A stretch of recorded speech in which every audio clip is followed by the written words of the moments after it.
Hello. Today I'm going to show you how to make a mallet stick. A swivel stick, a swizzle stick, whatever you want to call it. It's a mallet on one end and a stick on the other. I've been making my own variety of these, which I call Dettra Mental Mallets, which are a scraper, a stick, and a mallet on the other end. And while I won't show you how to make the cuts, you're welcome to do that on your own. Today is just how to make a mallet stick. What you will need is any kind of old drumstick. You can use any drumstick you want. I use a pair of pliers, a sewing needle for yarn, some tape, and scissors. I really like this felt tape. It's hockey tape. But you can use masking tape or painter's tape or electrical tape or any kind of tape you want. You're just wrapping, you're making a base to wrap the yarn around. Something else you can use, and this is the first thing I'll show you, it's the easiest one to do. If you don't like to sew or you have no interest in sewing, you can make a very simple mallet stick. This is self-adhesive gauze. And the trick is to make it just the right size. If you make it too big, it gets overly large, too small, it's too small. And you can just wrap your self-adhesive gauze around the edge. And this is the easiest thing to do. Wrap it as many times as you want until you have a nice thick ball of whatever size you desire. And then just tear it off. And that's all done by hand. And then you have a nice little soft beading edge. You can of course flip it around, stick, mallet. So that's the easiest one in the world. And the other great thing about self-adhesive gauze is if you don't want it to be a mallet stick anymore, you can very simply just wrap that back around the gauze and you're back to your original drumstick. So self-adhesive gauze is great in that respect. But I like these even better. I've been able to make pairs of them fairly accurately and consistently as the Dettra Mental Mallet. And I'm going to show you how I do that. So, pick a stick, get your tape. I like the hockey tape. And you want it to be about, I like about ½ inch. I made this one earlier in my mallet making career, and it's a little too big, I think. So I settled on this size, which is ½ inch of tape, which I already have cut here. I basically just cut this in half. This is hockey tape you can get at a sports store. And I like to wrap it roughly 25 times. So you just count. There's 1, 2, 3, 4, 5, 6, 7, 8, 9, 10. And just try to be as even as you can. 11, 12, 13, 14, 15, 16, 17, 18, 19, 20, and you can look at it. You can make it as thick as or as thin as you want. That was 20. That's looking pretty good already. 1, 2, 3. Like I said, I look at it. I think that's going to be just about right. That's 23. So if I were doing a pair, I would remember that I did 23.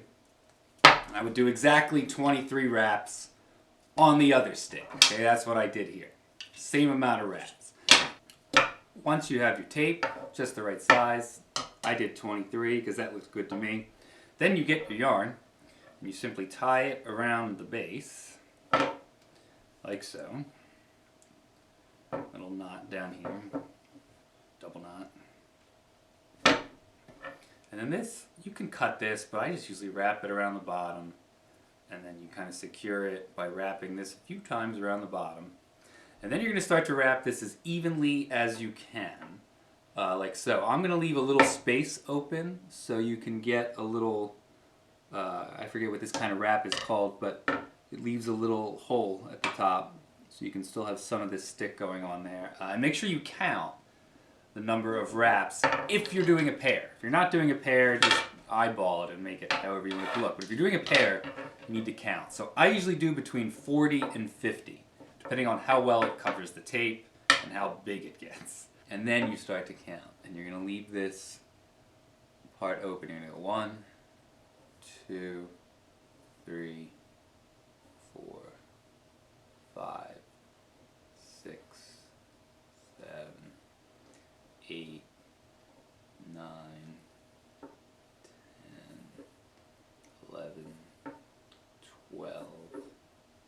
13, 14, 15,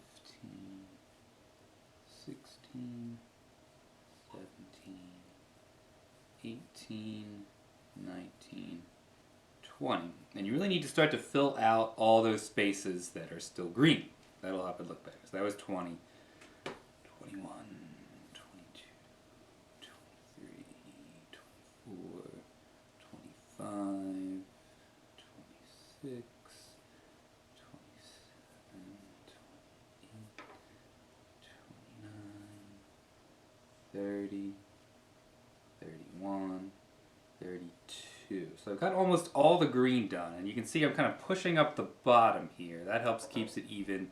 And while you need to be fairly tight, you don't need to be insanely tight. You just want to make sure most of the green is around. So I'm up to 32. So now you want to try to make these look pretty.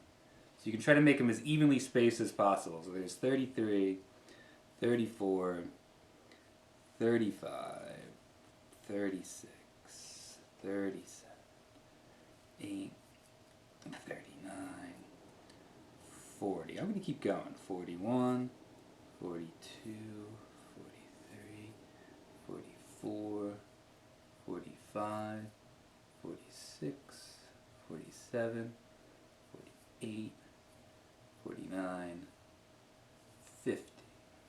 So I like the way that looks. That was 50. That's pretty hard. You can keep going if you want it to be thicker. It's totally up to you how thick you want the ball to be. So next, I usually wrap this around 12 times like this. 1, 2, 3, 4, 5, 6, 7, 8, 9, 10, 11, 12. And maybe for good measure 13, 14, 15, just in case. You don't want to run out of yarn.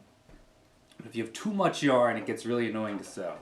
So this is probably the trickiest part. This is where I bring in my pliers, my needle nose pliers. So next we have to thread our needle. This part got cut off from the video. I'll show you here. You have your yarn needle. You have to moisten your yarn. It's in my mouth. I'm making it as thin as I can make it so it will fit through this very thin needle. The eye of the needle.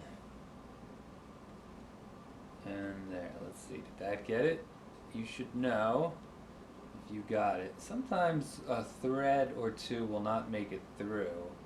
Looks like I got this one. So once you get it through, you then want to tie off the end into a double knot, like so. Voila. I feel like that's a little long, so I'm not going to cut off all of that. I'm going to cut off a little bit of the end, and you have a knot in there, and now you are ready to sew.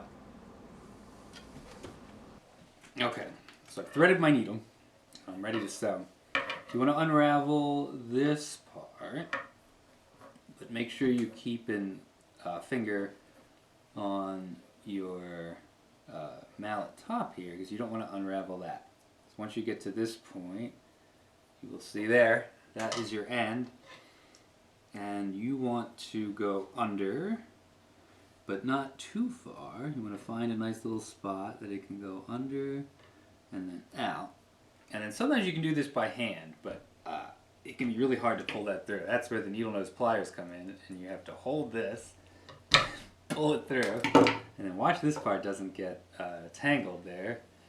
You just pull it through there, and then you have your first one, and then you want to quickly secure that by doing the same thing. You just find kind of the right spot right next to it. You can use your needle nose pliers, and then just use your finger down here to keep that. You don't want to get that tangled in there. And you pull it through, and this will start to make these nice tight little loops at the bottom, and that will secure the yarn in place. And you do this until you go all the way around. There, that one I didn't need the pliers for. Okay, keep going like so. And you can kind of find there's good spots in the yarn. You can look at where you might want to cinch. You can see, like, if I'm getting it through that little cross of string there, how well you can see that. That just helps make it nice and secure. And you're going to do this all the way around the bottom, and of course around the top. If you can't get it through, use your pliers there. Don't hurt yourself. Just keep doing this. This is the hardest part. Like I said, if you don't like sewing, you're out of luck here. But I'll do this while listening to music or watching TV.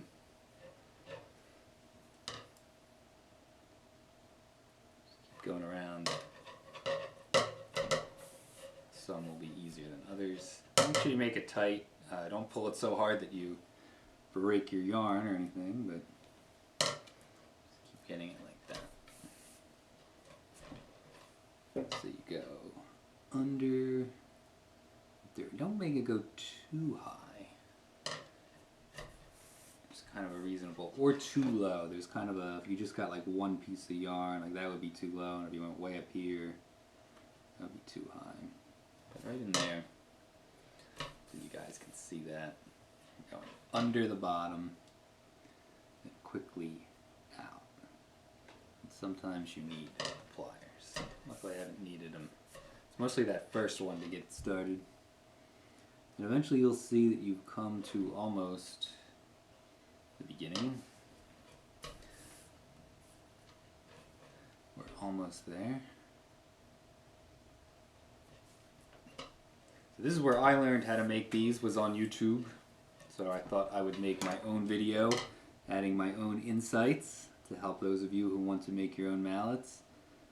And while this is, you know, for the swivel stick, for the mallet stick, you can use this to make marimba mallets, or vibraphone mallets, or cymbal mallets, whatever kind of mallets you want to make. This is just a way of wrapping yarn around something in this circular pattern, so it's really cool. I've used it for a lot of different things, and it's nice to be able to make your own stuff. It's not quite as perfect as the ones that a machine will make. I'm only human, but you know, it's very satisfying to make your own. It saves you a lot of money, and it's kind of something enjoyable to do with your time, and then you get to customize the colors and the shape and the design. And I really think that's the best part, is you make it your own. Make it as big or as little as you want for very little money. Okay, so now I'm going through. I got it all the way around, nice and stitched up there. So now you need to keep going through to get it to the top. You don't want it to have this just like ugly, weird piece of string there, so you can kind of hide it by going gently through. You hide the string inside of itself like that, not messing it up. And then when you get close to the top, you can come out into the middle, and then you're going to wrap the top part much like you did the bottom. There. Okay, so here's a new angle. So like I said before, hopefully you can see this. It goes up there, find a good spot, pull it through. And you're just tightening all this thread, basically tying knots all the way around the top so it doesn't unravel itself. And like I said, if you can learn to do this, make any kind of mallets you want. You can even make bass drum mallets, gong mallets. The other method instead of yarn is people use something like German felt, you know, American felt, moleskin. There's different types of stuff, you know, different types of materials you can use. And there's some different sewing techniques too that you can look up. This is the one I like the best. It served me well, nothing's coming apart. I've been making these for a few years now. And that's basically done. You can sure it up a little bit. Now you have to figure out where to tie it off, and this part always kind of gets me. You could tie it off at the top probably not tie it off at all, but you should really tie it off. I like to once again go back through like so. I like to take it back through. Oh, it's not going through there. Like that. And I bring it down to the bottom again. This is kind of the last finishing step. And I will kind of weave it through a little bit just to make sure it's nice and secure. And then I find a spot down the bottom where I can tie it off and it doesn't look too unsightly. What I mean is you make a little knot. I find a spot down the bottom here, leave this open. Oops, messed it up. Let's try that again. So I find a spot down the bottom here, like so, and you make a little loop, and I'm going to try to keep my thumb in there this time, like that. Sometimes you have to watch this can come undone, just tighten it up every once in a while. And then I'm going to put the needle through there to make a little knot. And you can keep doing that. You can do it more than once. It just makes a little bit of a knot. Let's see. Sometimes I feel like I don't have to do it more than once. I do. It just makes a little bit of a bump there. And then you hide it again for the last time. Now I'm going to take my scissors and cut it. Like so. And you shouldn't even be able to see that. And there it is. It has that little bump there. That's the worst part. But I basically got it roughly the same size and shape as before. That one, those two might be a little bit bigger. Perhaps I used 25 wraps of the tape. You know, the more tape you use, the bigger your tape, right? Depending on how thick it is. I said this is 1/2 an inch roughly is a good size for this one. If you wanted it bigger, go bigger. You know, you can do 1/4 of an inch if you just want a little tiny one. But these things work great.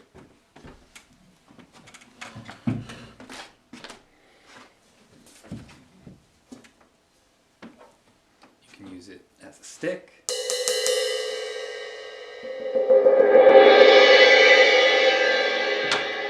And in the Dettra Mental Mallet you get stick, mallet, scraper.